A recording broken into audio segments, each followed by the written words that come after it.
Os guardas civis metropolitanos passaram a reforçar hoje o policiamento na região central de São Paulo, principalmente na região conhecida como Cracolândia.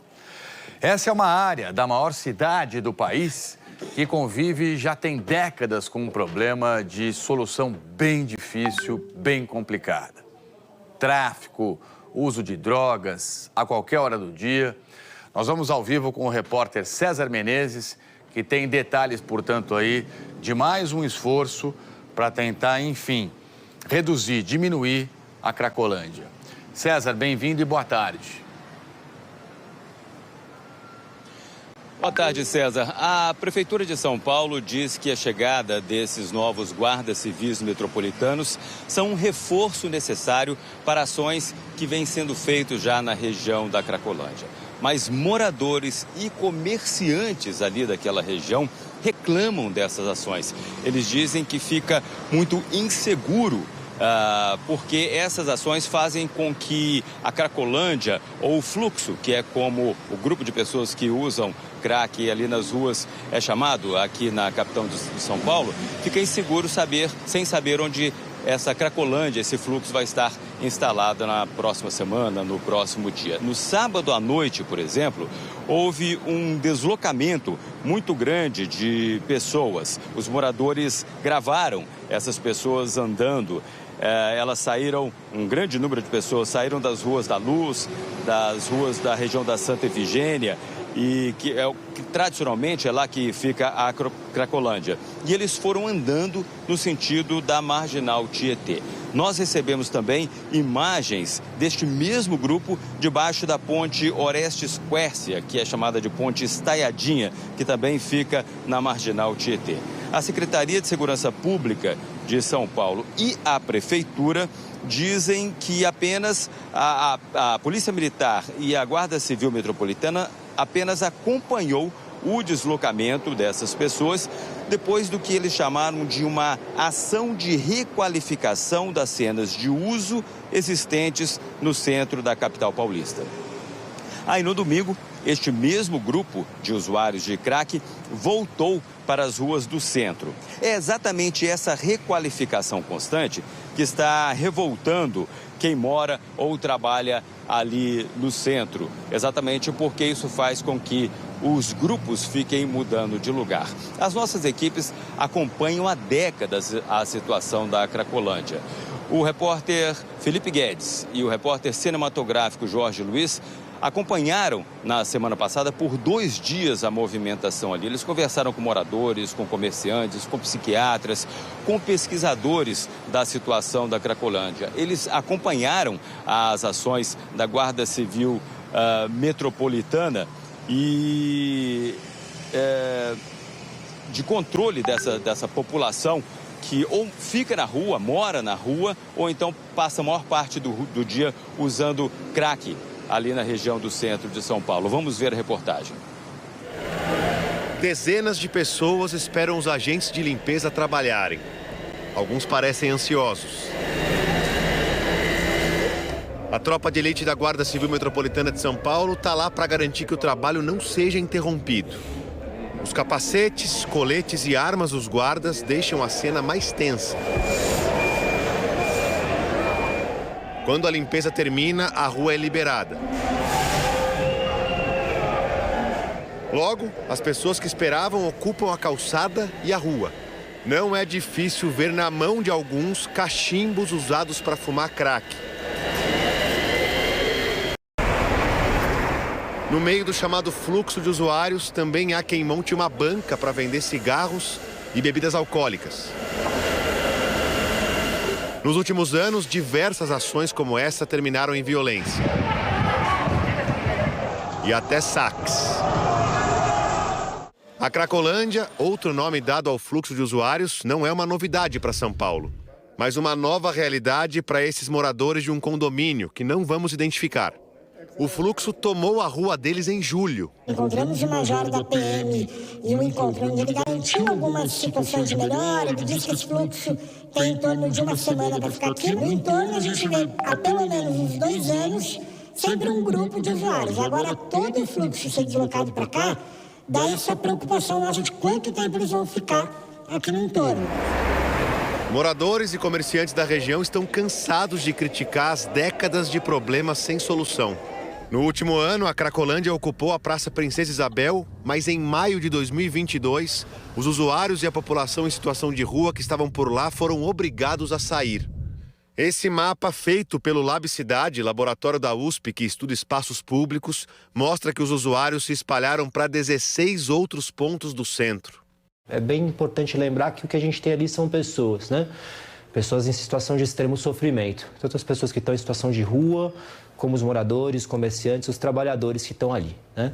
Esse barril de pólvora que o território se transformou, fruto de uma política de 30 anos de extrema violência, tem trazido uma série de problemas e está longe de resolver as questões e os conflitos. Esse aqui é um pedaço da Rua Guaianazes, onde até pouco tempo atrás o fluxo se concentrava. Ele já foi para outro local, mas deixou os resquícios. Quase nenhum comércio resistiu. Aqui funcionava uma grande loja de motos de luxo. Também fechou as portas. Quando o fluxo foi tirado da Praça Princesa Isabel, ele mudou aqui para minha rua, na Rua de Baixo. E agora nós levamos 1 ano e pouco para conseguir, depois de muita luta com a prefeitura, com as polícias, nós conseguimos retirá-los aqui. Só que, como há falta de política, mandaram-nos para a Rua Guaianazes, o que não é viável. Nós queremos uma solução plausível, não que mudem de ruas. O presidente dos comerciantes da Santa Efigênia, importante polo de comércio de eletroeletrônicos do centro da capital paulista, também quer uma solução definitiva.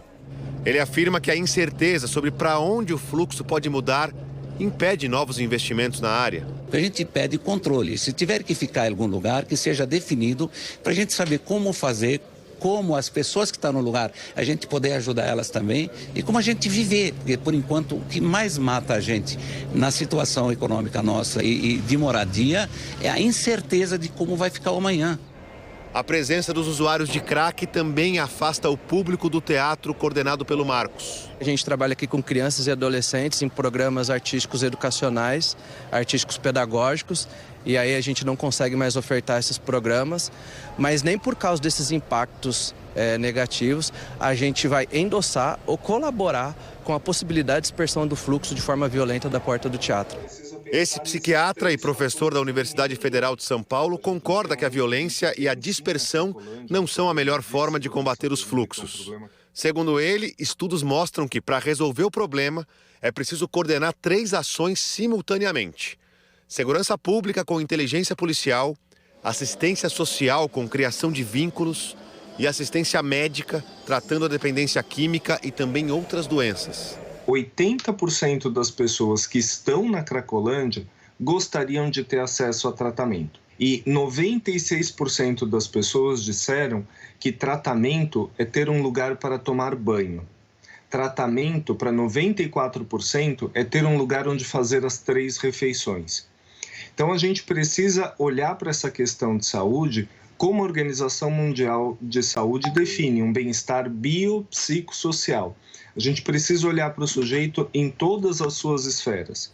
Para a presidente da Comissão Nacional de Direito Urbanístico da OAB de São Paulo, Daniela Libório, qualquer solução passa pelo diálogo. Envolver a sociedade civil, que está sendo penalizada com isso, é fundamental para que o poder público possa melhorar e pontuar quais são os diagnósticos e a estratégia. A própria estrutura que hoje a Polícia Militar e a GCM tem deveria ser uma estrutura que a assistência social, a saúde e a habitação deveria ter, para conseguir atender essas pessoas com qualidade e não só apagando incêndio que o próprio Estado gera com a violência e o ciclo de violência interminável.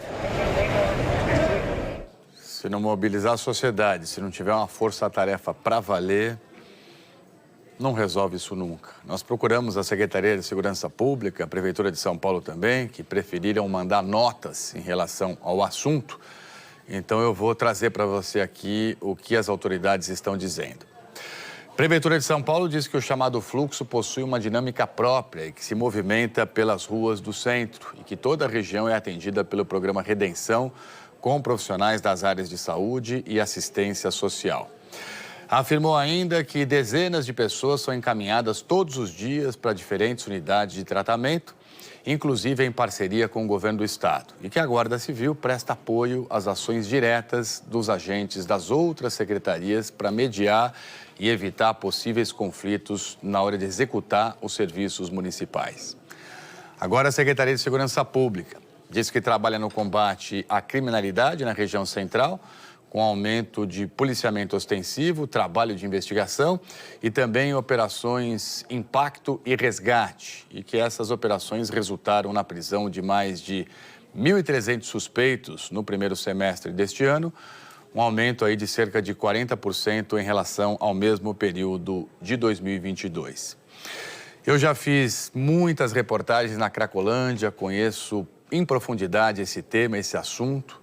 E é claro que tem que ter um trabalho policial sério, rigoroso, profundo, para combater o tráfico, para tirar os traficantes da região que fazem fortuna vendendo droga para os usuários. Mas, sem dúvida alguma, esse é um problema humanitário acima de tudo, né? Em que é preciso resgatar a dignidade desses usuários dependentes de drogas que, infelizmente, ficam escravos da dependência química e, portanto, vivem nas ruas dessa maneira aí. Então, tem que ter, de fato, um olhar humano, um esforço humano para a gente conseguir resgatar a vida dessas pessoas. É muito triste, é muito, muito, muito triste o que acontece nessa região da Cracolândia.